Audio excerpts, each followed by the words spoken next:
আসসালামু আলাইকুম রহমতুল্লাহ। ভুটানের প্রধানমন্ত্রী বাংলাদেশে আসা ডক্টর ইউনূসের এয়ারপোর্টে যে তাকে গ্রহণ করা, এটা আপাত দৃষ্টিতে স্বাভাবিক মনে হলেও আমার কাছে এগুলো অস্বাভাবিকই মনে হয়েছে। আপনারা জানেন, ভারতের নিরাপত্তা উপদেষ্টা অজিত দোভাল বাংলাদেশের নিরাপত্তা উপদেষ্টা ডক্টর খলিলুর রহমানের সাথে দ্বিপক্ষীয় বৈঠক করেছে। দ্বিপক্ষীয় বৈঠকে তৃতীয় পক্ষ হিসাবে মার্কিন যুক্তরাষ্ট্রের রাষ্ট্রদূত ছিল। তারপরে কিছুদিন আগে তার আগে ভুটানের কথা একটু বলে নেই। ভুটান সেই দেশ যারা ভূ রাজনৈতিক দিক থেকে যে দেশের সাথে যাই করুক না কেন সেখানে ভারতের এজেন্ডা তারা বাস্তবায়ন করে।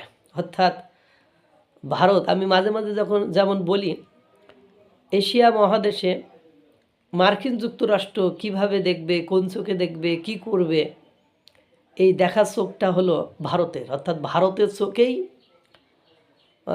এশিয়া মহাদেশকে মার্কিন যুক্তরাষ্ট্র দেখে থাকে। ঠিক তেমনি এশিয়া মহাদেশের ভারতের দেখাই হলো ভুটানের দেখা। অর্থাৎ ভুটানের সকল কিছু এজেন্ডা বাস্তবায়ন করে থাকে, ভারতের এজেন্ডাই তারা বাস্তবায়ন করে থাকে। এবং ভুটানের সাথে ভুটান যেটা অপূর্ব নৈসর্গিক যে জায়গাটা পৌঁছাইছে, এই জায়গায় পৌঁছানোর জন্য ভারতের কতটা অবদান, কতটা ভূমিকা, কতটা কন্ট্রিবিউশন, সেগুলো যারা ভুটান সম্পর্কে জানে তারা খুব ভালো মতোই জানে। এই ভুটানের প্রধানমন্ত্রী বাংলাদেশে এসেছেন এবং এই মুহূর্তে ভারতের সাথে বাংলাদেশের যে অস্থিরতা, যে জটিলতা, যে রাজনৈতিক অস্থিতিশীলতা, বিভিন্ন হুমকি ধামকির যে পর্যায়টা কাজ করেছে, এর ভেতরে ভুটানের প্রধানমন্ত্রী বাংলাদেশে আসা এমনি এমনি নয়। কারণ আপনারা জানেন, 1971 সালের সর্বপ্রথম বাংলাদেশকে স্বাধীন রাষ্ট্র হিসেবে যে দেশটি স্বীকৃতি দিয়েছিল, সেই দেশটির নাম হলো ভুটান। আপনাদের কি মনে হয় যে ভুটান এত ছোট একটা রাষ্ট্র, তারা এত কঠিন এবং জটিল সিদ্ধান্ত, পৃথিবীর বড় বাঘা রাষ্ট্র থাকতে ভুটানের মতো ছোট একটা রাষ্ট্র তারা এত বড় একটা সিদ্ধান্ত এমনি নিল? এমনিতে নাই। ভুটানকে দিয়ে সর্বপ্রথম ভারতই বাংলাদেশকে স্বীকৃতি প্রদান করিয়েছে এবং পরবর্তীতে 6 তারিখে আপনার ভারত বাংলাদেশকে স্বীকৃতি দিয়েছে। This is the reality. এবার আসেন, অজিত দোভাল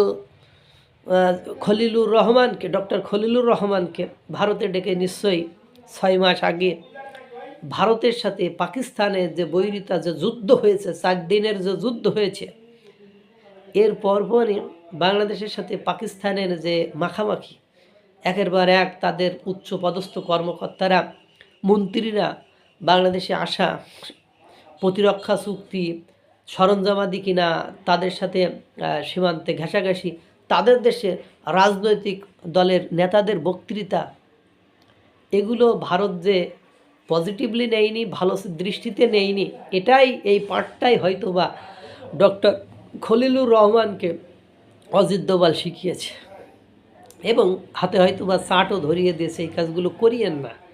এবং ভারতের ভারত যে ভুটানের প্রধানমন্ত্রী যে ভারতের প্রতিনিধিত্ব করার জন্য বাংলাদেশে এসেছে, চিরাচরিত ধারায় একটা দেশে গেলে কি হয় না হয় এগুলো আপনারা জানেন। যে ভুটানের মতো একটা ছোট দেশ, বাংলাদেশের চেয়ে ছোটো আয়তনে, ছোটো জনসংখ্যা, ছোটো সামরিক শক্তিতে, এভরি পয়েন্ট, প্রত্যেকটা পয়েন্টে তারা বাংলাদেশের চেয়ে যোজন দূরে। অথচ বাংলাদেশের বিশ্ব শান্তিতে নোবেল পুরস্কার প্রাপ্ত এরকম বিশ্বের নাকি বিশাল কোনো কিছু নামজাদা, নাম করা লোক, 30 থিওরির জনক ডক্টর ইউনূস 13-14 বার বিদেশ গমন করেছেন। কিন্তু দুর্ভাগ্য হলো সত্য যে একটি দেশেরও প্রধান কিন্তু বাংলাদেশের প্রধান উপদেষ্টা অর্থাৎ সরকার প্রধানকে এয়ারপোর্টে গ্রহণ করতে আসি নাই। আর ভুটানের মতো একটা দেশের প্রধানমন্ত্রীকে যে কোনো একটা উপদেষ্টা পাঠালেই তো হলো, আসিফ মাহমুদ, সজীব ভুইয়া অথবা মাহফুজ আলমের মতো পোলাপান পাঠাইলেই তো হইতো। কিন্তু দুর্ভাগ্য হলো সত্য যে আসছে তো, ঘুরে আসলো খলিলুর রহমান, সবক নিয়ে এসেছে। এইবার পাঠালো ভুটানের প্রধানমন্ত্রী।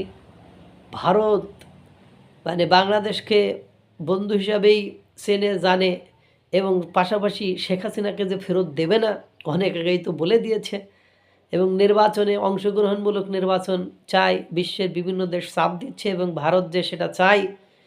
সব কিছু মেলায় দেখবেন 15 মাস যেহেতু ধৈর্য ধারণ করেছেন, আর 2 থেকে 3টি মাস অপেক্ষা করুন, তারপরে দেখবেন ভারত কি জিনিস, ভারত কি করেছে, ভারত কি খেলাটা খেলেছে, এবং ভারতের খেলায় সকলেই গোল খেয়ে গুহারা হেরে ভারতের কাছেই আবার ফিরে গিয়েছে। কারণ ভারতের যত প্রতিবেশী নেপাল, ভুটান, মালদ্বীপ, শ্রীলঙ্কা, আফগানিস্তান, পাকিস্তান সবাইকে একদিন না একদিন সেই ভারতের কাছেই আবার ফেরত যেতে হয়েছে। কারণ বাংলাদেশের মতো এরকম মানে চেষ্টা ওরা সকলেই করেছে, কিন্তু দিন শেষে যে আবার সেই ভারতের কাছে গো ব্যাক করতে হয়েছে। আল্লাহ তাআলা সকলকে ভালো রাখুক, সুস্থ রাখুক। আসসালামু আলাইকুম ওয়া রাহমাতুল্লাহ।